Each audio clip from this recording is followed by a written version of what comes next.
मंडळी, सोलापूर जिल्ह्यातील बार्शी तालुक्यातील महागाव येथे शंकर उत्तम पठाडे आपल्या पत्नी रुपाली आणि 2 मुलांसोबत राहत होता.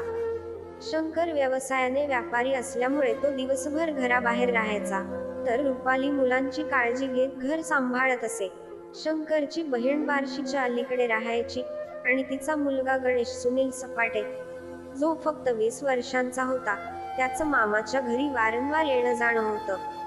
मामी रुपालीच्या सौंदर्याने मोहित झालेला गणेश तिच्यासोबत जास्तीत जास्त वेळ घालवण्यासाठी कारणे शोधायचा. शंकर घरी नसताना तो मुद्दाम घरी यायचा आणि मामीसोबत जवळीक वाढवायचा. रुपालीलाही गणेशची साथ आवडू लागली आणि हळूहळू त्यांच्यात अनैतिक संबंध प्रस्थापित झाले. दोघेही फोनवर सतत बोलू लागले आणि मुलं शाळेत गेल्यावर घरी त्यांचे संबंध सुरू झाले. त्यांच्या नात्याचा कुणालाही संशय नव्हता. पण एके दिवशी शंकरने रुपालीला कोणासोबत बोलत होतीस असा प्रश्न विचारला आणि तिच्या उत्तराने त्याला संशय आला. रात्री तो तिचा फोन तपासतो, पण तिने आधीच नंबर डिलीट केले होते. त्यामुळे शंकरच्या मनात अजून शंका निर्माण झाली आणि तो तिच्यावर लक्ष ठेवू लागला. शंकरच्या संशयामुळे त्यांचे भांडण वाढले आणि तो रोज दारू प्यायला लागला. रुपालीला मात्र हे असह्य झालं आणि तिने गणेशसोबत राहण्याचा विचार केला. नवऱ्याला कायमचं संपवायचं असा निर्णय तिने घेतला आणि गणेशला मदतीची विनंती केली. गणेशही तयार झाला, कारण त्यालाही मामीसोबतच आयुष्य घालवायचं होतं. त्यांनी मिळून शंकरचा काटा काढण्याचा कट रचला.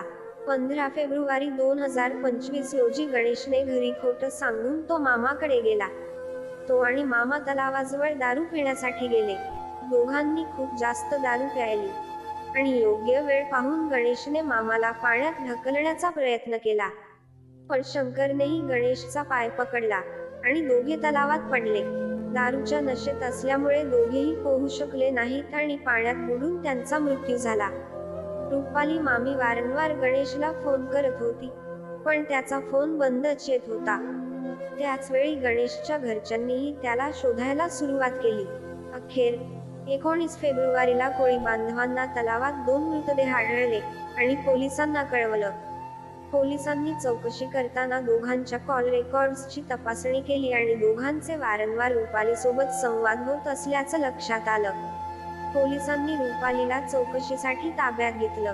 ती आधी घाबरली, पण शेवटी तिने सर्व गुन्ह्याची कबुली दिली.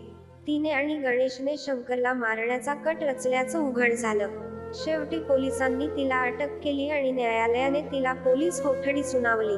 ही घटना सांगण्याचा उद्देश कोणाच्या भावनांना दुखावण्याचा नसून फक्त सावध राहण्यासाठी आहे. कोणत्याही नात्याला काळीमा फासेल असं वागू नये. रुपालीने पाप केलं, त्यामुळे तिला त्याची शिक्षा मिळाली. तिचा नवरा आणि प्रियकर दोघेही गेले, पण तिच्या निष्पाप मुलांचं भविष्य अंधारात गेलं. म्हणूनच असा कोणताही चुकीचा निर्णय घेण्यापूर्वी आपल्या कुटुंबाचा विचार करावा. या संपूर्ण घटनेबद्दल तुमचं मत काय आहे ते कमेंटमध्ये सांगा. व्हिडिओला लाईक करा आणि चॅनलला सबस्क्राईब करा, जेणेकरून पुढील स्टोरीचे नोटिफिकेशन तुम्हाला मिळेल. पुढच्या स्टोरीपर्यंत सतर्क राहा. स्वतःची काळजी घ्या. धन्यवाद.